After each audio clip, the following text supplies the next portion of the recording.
আশুলিয়া ধামরাইয়ে পরিবেশ বিপর্যয়ের নেপথ্যে অবৈধ মাটি বাণিজ্য। বিস্তারিত তথ্যচিত্রে মোহাম্মদ আসিফুজ্জামান আসিফ।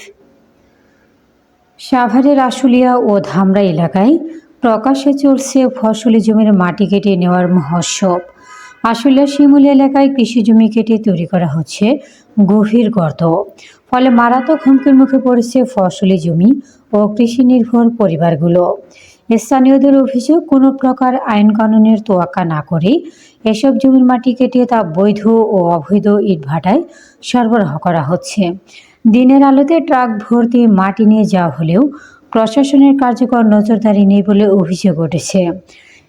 এতে একদিকে যেমন কৃষি জমির স্থায়ী ক্ষতি হচ্ছে, অন্যদিকে ইটভাটায় কালো ধোঁয়ায় মারাত্মকভাবে দূষিত হচ্ছে পরিবেশ।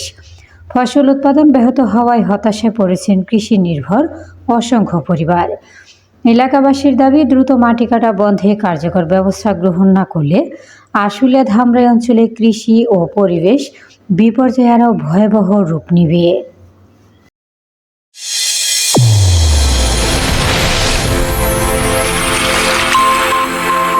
চ্যানেল A1 হৃদয়ের স্পন্দন।